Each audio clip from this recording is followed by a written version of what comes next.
a lọ sí bank kan ní Ìbàdàn. Bank tá a lọ yẹn was so bad that tó wò mí lókè báyìí mo ní where is the key torí cashier ti sọ fún wa nsàlẹ̀ pé ọwọ́ manager ní kọ́kọ́rọ́ strong room wa. The salt air of Bar Beach, Lagos usually carried the scent of trade and freedom, but on that sweltering afternoon in 1971, it smelled only of gunpowder and impending judgment as the nation held its collective breath. Thousands of spectators lined the sands, their eyes fixed on the wooden stakes driven into the earth like jagged teeth, waiting for the arrival of the man who had terrorized a post-Civil War nation, Ishola Oyenusi, the Doctor of Death. Yet, while the cameras flashed and the firing squad checked their bolts, a 19-year-old boy named Kayode Williams sat in a lightless cell miles away, his heart hammering against his ribs like a trapped bird, knowing that by every law of man and nature, he should have been the one tied to those stakes. He was the protege, the right-hand youth who had traded his textbooks for a pistol, and as the synchronized roar of the rifles finally tore through the Lagos sky, Kayode felt a phantom bullet pierce his own chest, marking the end of his life as a predator and the beginning of a decade-long descent into a living hell. The crowd cheered for the death of a monster, but they did not know that the most dangerous part of Oyenusi's legacy was still breathing, rotting in a cage, and destined to become a man who would eventually walk out of the shadows carrying a Bible where a gun used to rest. This is not merely a chronicle of theft and violence. It is a visceral journey through the anatomy of a soul that died and was resurrected behind the iron bars of Nigeria's most brutal prisons. Kayode Williams was not a product of the slums or a child of abandonment, which makes his descent into the underworld of the early 70s all the more haunting for those who study the psychology of the Nigerian criminal. Born into a home of promise, he was a star athlete and a brilliant student whose teachers whispered about a future in the civil service or perhaps the burgeoning world of Lagosian law. Yet the atmosphere of Nigeria in the wake of the Civil War was a toxic brew of sudden wealth and crushing poverty. The streets of Lagos were no longer just a place of commerce, they had become a theater of survival, where young men saw the nouveau riche flaunting wealth, while the hard-working majority struggled for crumbs. And for a teenager with Kayode's burning ambition, the slow path of education began to feel like a trap. He started skipping classes, drawn to the magnetic pull of the night, where the music was louder, the clothes were finer, and the talk was always about the big score that could change a man's destiny in a single night of courage. It was during one of these aimless midnight strolls that he encountered the man who would rewrite his DNA, Ishola Oyenusi, a figure who didn't just walk the streets of Lagos, but seemed to own the very air they breathed, radiating a calm, terrifying arrogance that made a young Kayode feel like he was finally standing in the presence of a god. The recruitment was subtle, almost paternal, as Oyenusi saw in Kayode the perfect blend of intelligence and desperation, a boy who could think on his feet but was willing to run into the fire if the price was right.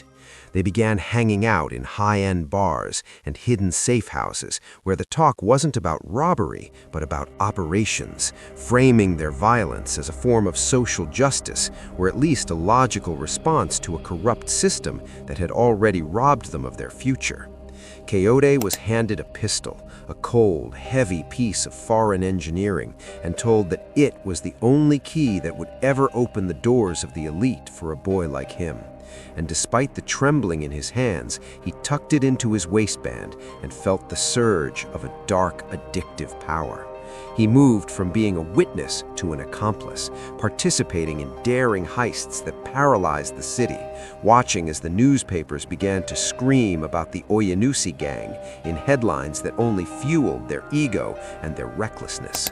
He lived a double life, returning to a mother who prayed for his soul while he hid blood-stained Naira notes under his mattress, oblivious to the fact that the law was already tightening a noose that would eventually claim his mentor and leave him as the sole survivor of a doomed dynasty. By the time the iron gates of Kirikiri maximum security prison slammed shut behind Kayode Williams, the adrenaline of the streets had evaporated, replaced by the suffocating reality of a 10-year sentence and the heavy stench of human despair that defined the Nigerian penal system of the 70s.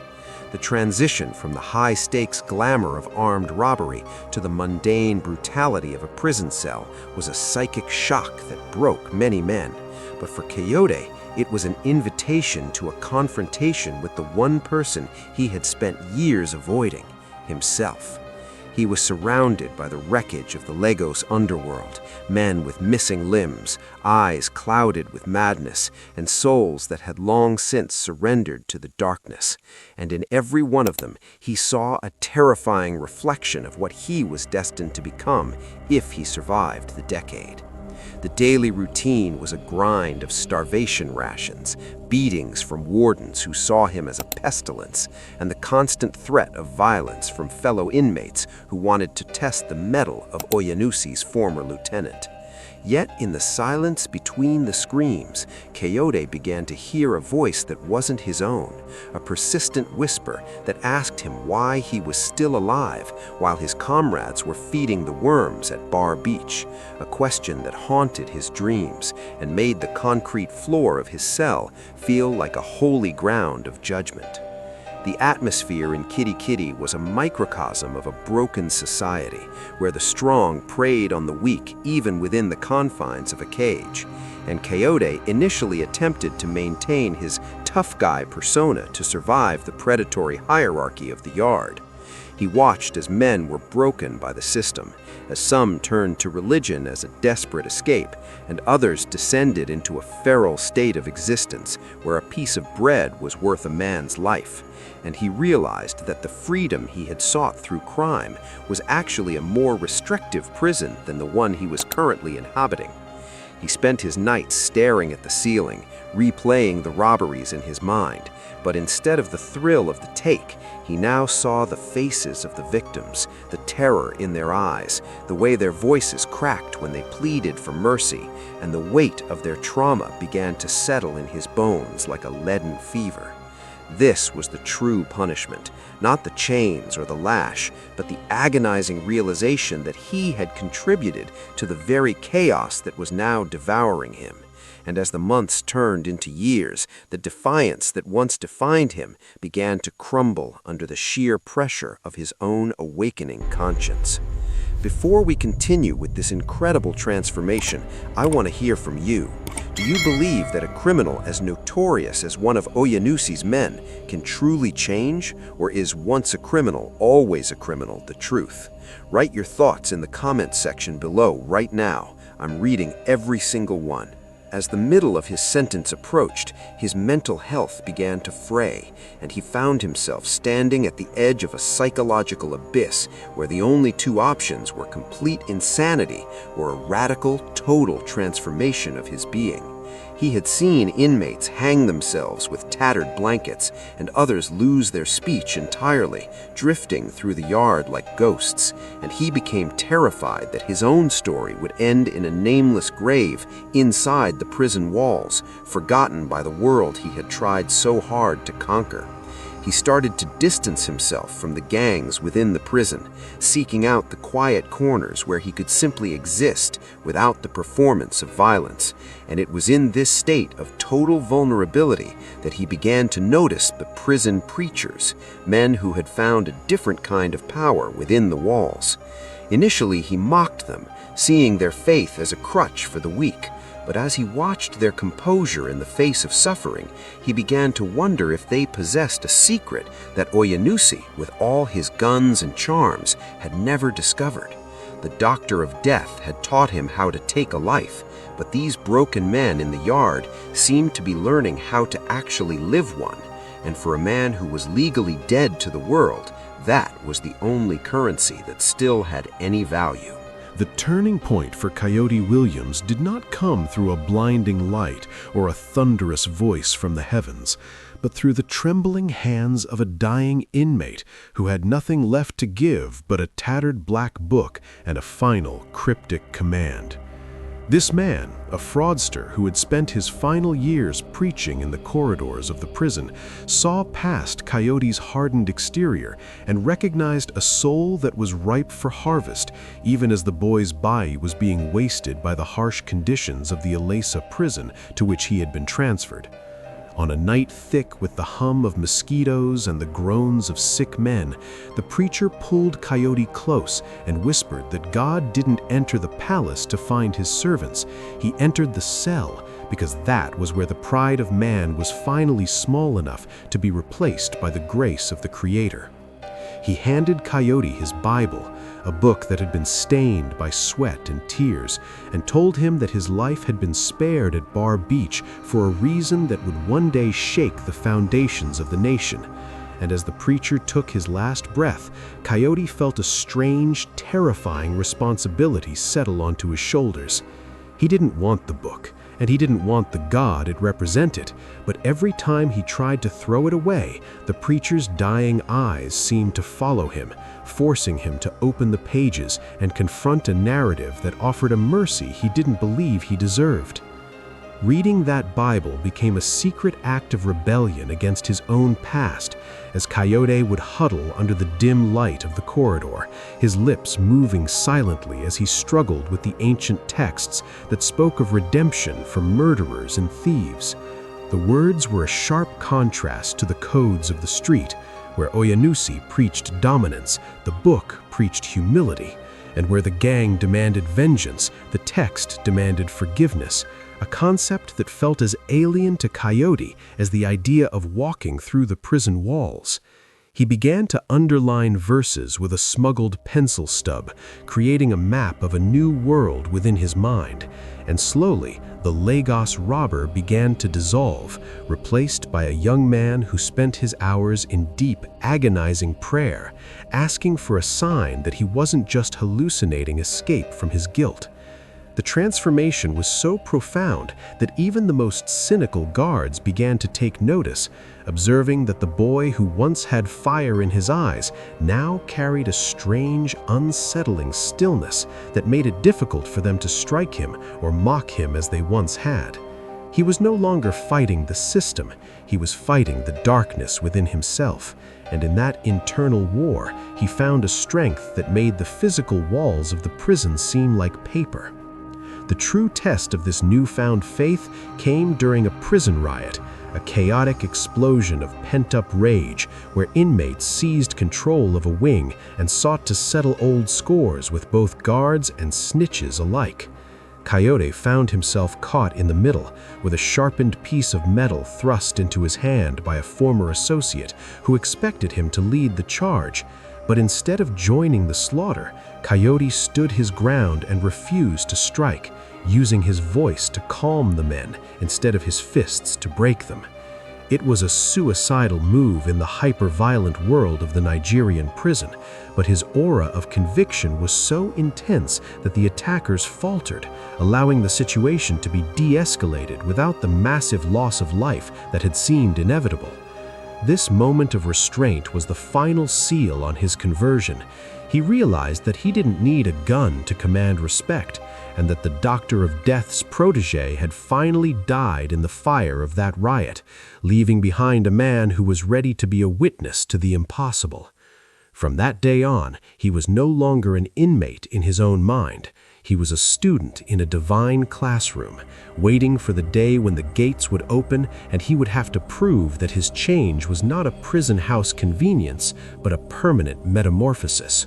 When the day of his release finally arrived in the early 1980s, Kayode Williams did not feel the elation one might expect from a man who had been caged for a decade. Instead, he felt a profound, shivering fear of the world that lay beyond the concrete. He walked out of the prison gates with nothing but the clothes on his back and the preacher's Bible, blinking in the harsh Nigerian sunlight that seemed too bright for a man who had lived so long in the gray shadows of incarceration. The The Lagos he returned to was different, faster, louder, and more dangerous, and the ghosts of his past were waiting for him at every street corner as former associates tried to lure him back into the game, and the public looked at his scarred face with suspicion and contempt. He visited his mother, who had aged a lifetime in those 10 years, and as they wept together in a small room, he realized that his true sentence was just beginning, the task of convincing a skeptical world that a wolf could truly become a shepherd. He slept on church pews and took the most menial jobs, refusing to use his old connections to find easy money, and instead spent his nights studying the scriptures with a ferocity that bordered on obsession, determined to become the man the dying preacher saw in that dark cell. The struggle for reintegration was a grueling test of his resolve, as he faced constant rejection from employers who saw his criminal record as a permanent stain, and from a society that believed in retribution far more than it believed in rehabilitation. He was often hungry, often cold, and often tempted to return to the life of luxury that Oyenusi had once promised. But every time he neared the breaking point, he would remember the sound of the rifles at Bar Beach and the mercy that had pulled him from the line of fire. He began to realize that his story was his only asset, and he started to share it in small gatherings, then in churches, and eventually on the radio, his voice carrying the raw, unvarnished truth of a man who had seen the bottom of the pit and survived. He didn't sanitize his crimes. He spoke of the blood, the fear, and the waste of his youth. And in doing so, he tapped into a deep well of collective trauma in a nation that was still grappling with the legacy of its most violent criminals. People began to listen, not just because he was a reformed robber, but because he spoke with an authority that only comes from someone who has been to hell and back and brought a message of hope for those still trapped there. As his ministry grew, he made a radical decision that would define the rest of his life. He would go back into the prisons, not as an inmate, but as a liberator of souls. He founded the Prison Rehabilitation and Welfare Action, PRAWA, and later his own ministry, focusing on the very men society had discarded as irredeemable, using his own life as the ultimate proof that the system could be beaten from the inside out.